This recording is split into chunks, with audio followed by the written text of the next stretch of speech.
Hey everybody, this is Todd with Industrial Comfort. A few of my viewers have commented on the fact that I've got a ton of scrap wood cutoffs here on my workbench. Now if you're like me, I never want to get rid of good hardwood. I've got maple, I've got ash, I've got walnut, cherry, elm, ton of really good stuff. You can reuse this for joint work or to make a whistle like this. So let me show you how to turn one of these on your lathe. They make great gifts and kids love them. I wouldn't necessarily give these to my own kids, but I'll give them to the kids of my friends. Let me show you how I did it.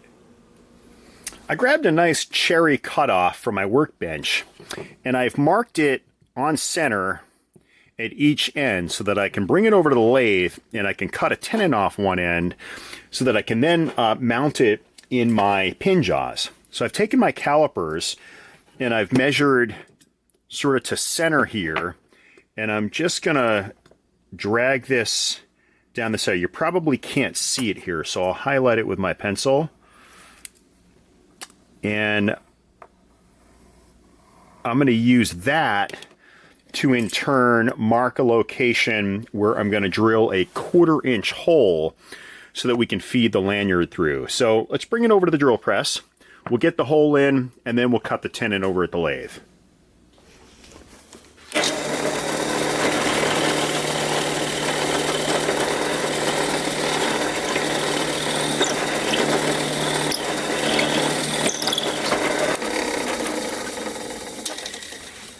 With the blank now in the pin jaws, I'm going to round this over a little bit, and then I'm going to use probably my parting tool to just make sure we have a nice square edge on the end.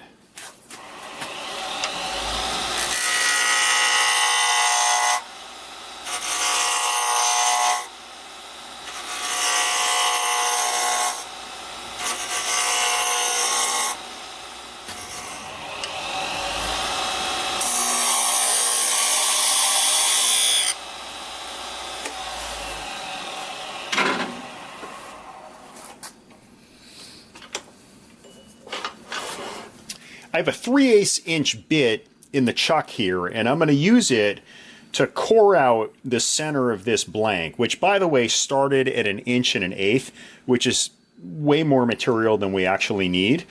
But I just need to make sure that I don't get all the way down to the hole, and this is almost 4 inches, and to the collar here, you know, we're talking about probably 3.5 inches, so there's no way that I'm going to get all the way there. So I'll wind the speed down and we'll get the hole started.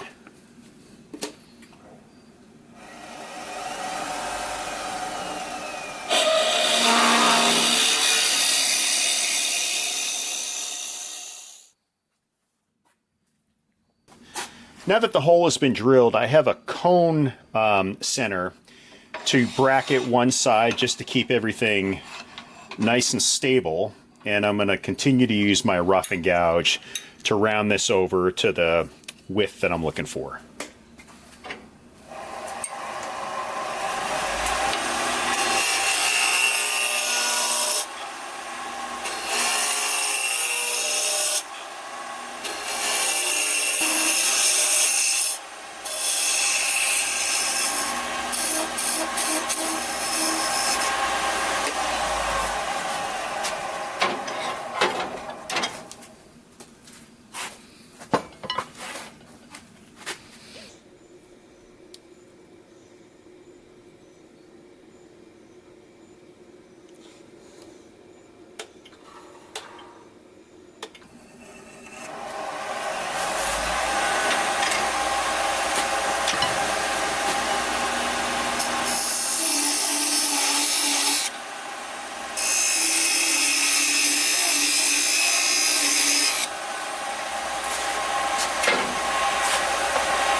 Now that I'm done with the shape, I'm going to cut the hole for the notch, which is actually going to make the whistle.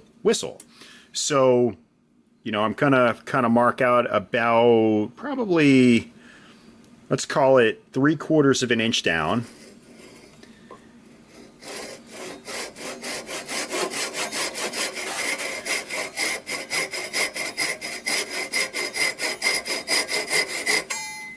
And I'll go down a little less than halfway, and then I am going to create a notch that bisects at what I'm kind of aiming to be about a 45-degree angle. Whoa.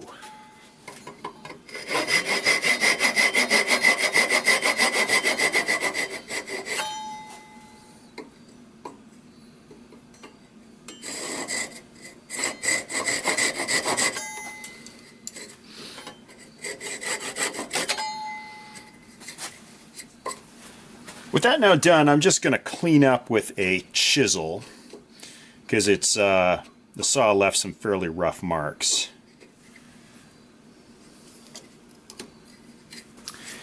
I'm just going to give it a quick sand before I part off, and then we start working on the reed. 220 grit sandpaper.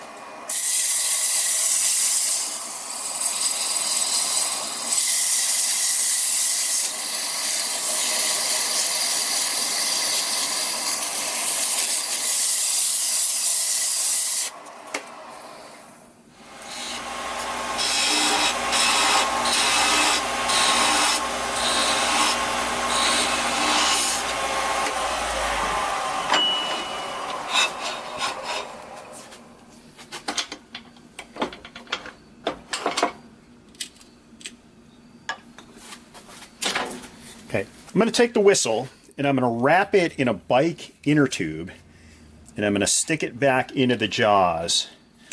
And I'm really not going to use much pressure at all. I just don't want this thing to move around as I sand the head here to get rid of this extra material. So again, I don't want to mar the wood, so I'm not using that much pressure here. So turn the speed down a little bit and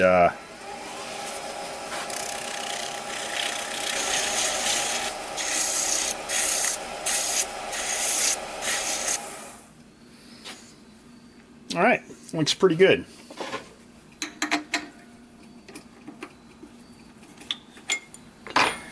For the next bit here, I have a little piece of scrap walnut, and I'm using walnut because I think it'll give a nice contrast to the cherry. And this is going to serve as the reed. And so essentially what I'm looking to do is make sure that I can match the hole at 3/8 of an inch. So I'll start to round this over and then I'll periodically use the whistle to test fit.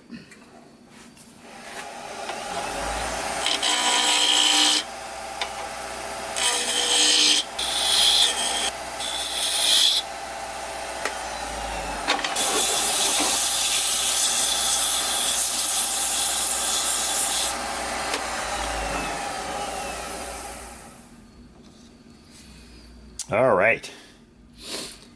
So, okay, with this now fit, you want the reed to stop here. So I'm going to mark it here so that I know where to make the cut. And I'm going to go down less than 1/4 of the way. You really want to restrict the passage of air. So just taking a little bit off, and then I'm going to lock my spindle in place, and I'm going to use my chisel to remove just a little bit of a flat spot up top here.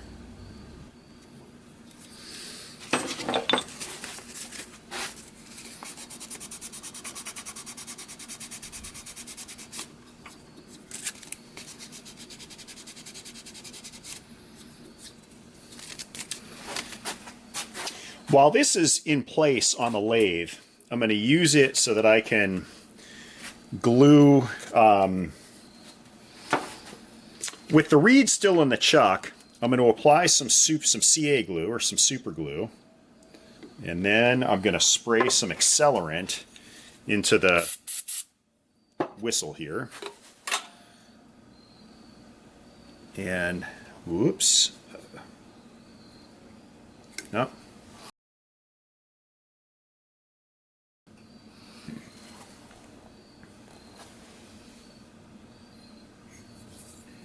And I'm gonna cut the reed off, and we'll be ready for final sand and finish.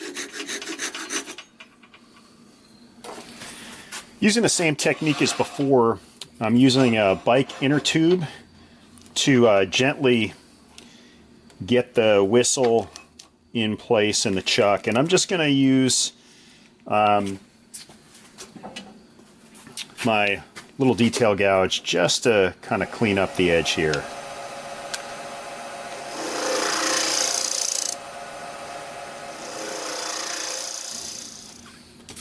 And I think we're ready for finish.